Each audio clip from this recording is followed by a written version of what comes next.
Những người hâm mộ bộ truyện tranh Conan hẳn đều biết đến tổ chức áo đen là tổ chức cực kỳ nguy hiểm và bí ẩn, không ai biết thành viên gồm những ai và thân phận thực sự của chúng là gì.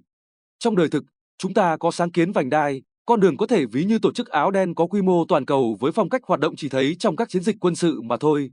Năm 2013, chính phủ Trung Quốc tuyên bố khởi động sáng kiến vành đai, con đường nhằm xây dựng một mạng lưới kinh tế lấy Trung Quốc làm trung tâm.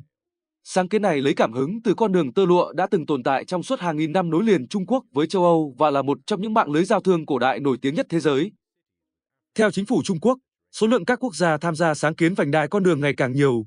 Năm 2017 đã có 70 quốc gia tham gia. Năm 2025 tăng lên đến 150 nước, nghĩa là cứ 4 quốc gia trên thế giới thì đã có 3 nước tham gia sáng kiến do Trung Quốc lãnh đạo.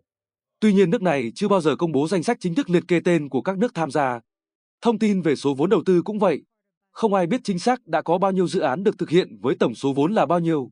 Chính phủ Trung Quốc chưa bao giờ liệt kê chi tiết, theo năm, với tên dự án rõ ràng mà chỉ nêu ra các con số chung chung không thể kiểm chứng được. Chẳng hạn, người ta cho rằng từ năm 2013 đến 2021, Trung Quốc đã cấp khoảng 679 tỷ USD cho các dự án hạ tầng vành đai con đường trong 5 ngành chính là đường sắt, đường bộ, cảng, nhà máy điện, viễn thông. Một báo cáo khác tuyên bố sau 10 năm khởi động, nghĩa là đến năm 2023, tổng vốn cam kết đã vượt 1.000 tỷ USD. Theo số liệu của chính phủ Trung Quốc, có tổng cộng 10.849 dự án được gắn nhãn vành đai con đường, nhưng không ai biết cụ thể đó là các dự án nào.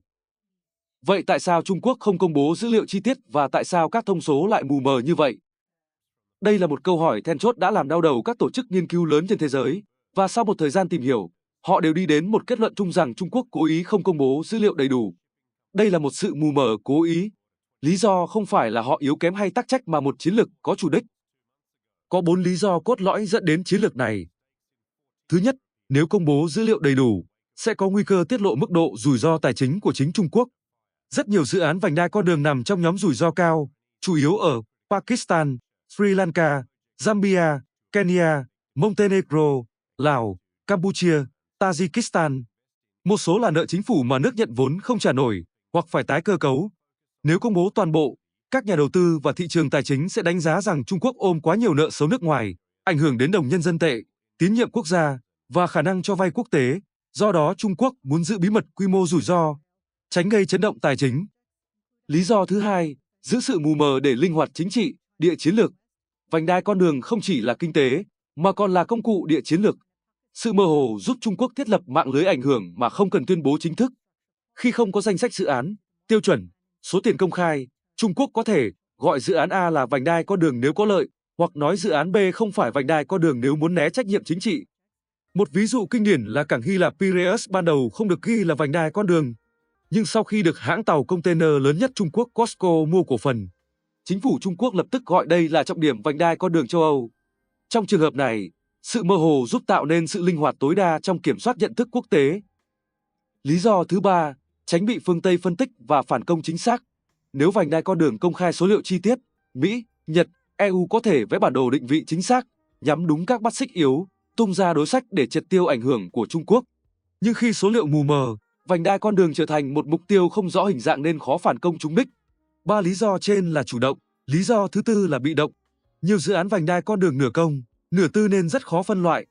Vành đai con đường không giống một ngân hàng hay một chương trình ODA kiểu Nhật hay Mỹ, mà giống một siêu hệ thống gồm ngân hàng chính sách, doanh nghiệp nhà nước, tỉnh, ngân hàng thương mại, tư nhân, quỹ đầu tư, ngoại giao hoạt động cùng lúc.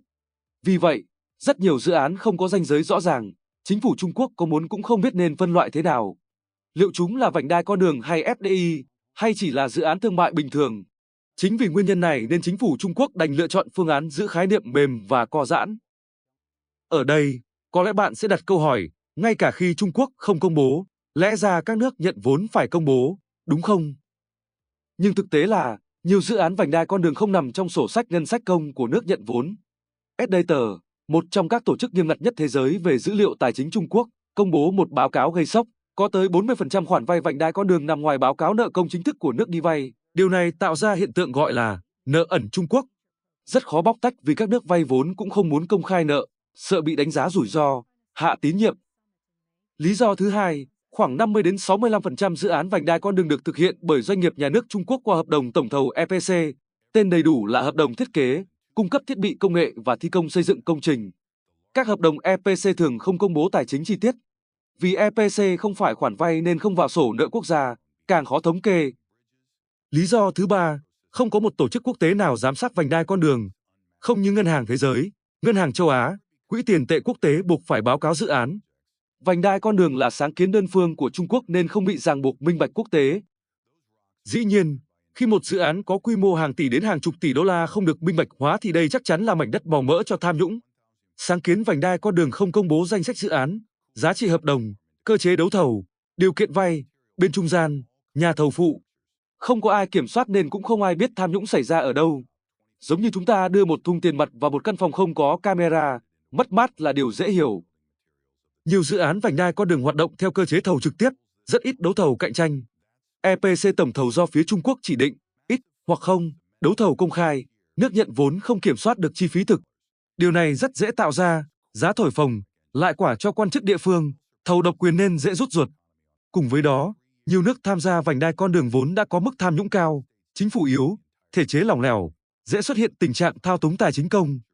Ví dụ điển hình là các nước Pakistan, Sri Lanka, Kenya, Zambia, Campuchia, Myanmar, Lào, Montenegro. Lý do cuối cùng, quy mô dự án lớn, cộng tốc độ triển khai nhanh, dẫn đến giám sát không theo kịp. Vành đai con đường là chương trình hạ tầng lớn nhất lịch sử nhân loại, cho đến nay mới chỉ triển khai trong hơn 10 năm, có lúc cả trăm dự án được ký chỉ trong một năm. Không tổ chức quốc tế nào có đủ nguồn lực để kiểm toán từng dự án một. Có hàng trăm cách để tham nhũng trong các phi vụ như thế này, tôi sẽ không tốn thời gian nêu ra ở đây. Đương nhiên, nói như vậy không có nghĩa là vành đai con đường không đem lại giá trị. Nhiều dự án đã được triển khai thành công mang lại lợi ích thực tế có thể dễ dàng quan sát được, mà ví dụ điển hình là tuyến đường sắt Lào Trung Quốc. Nghiên cứu trích từ Ngân hàng Thế giới ước tính tuyến đường sắt đã làm giảm chi phí vận tải Lào Trung Quốc tới 40 thậm chí 50%, thời gian di chuyển từ 12 giờ đường bộ xuống còn 3,5 giờ đường sắt. Nhờ tuyến đường sắt này mà du lịch, dịch vụ, vận tải của Lào đều tăng, số du khách nước ngoài nửa đầu năm 2024 tăng 25%, dịch vụ chiếm 1/3 GDP của Lào đã tăng 5% một năm.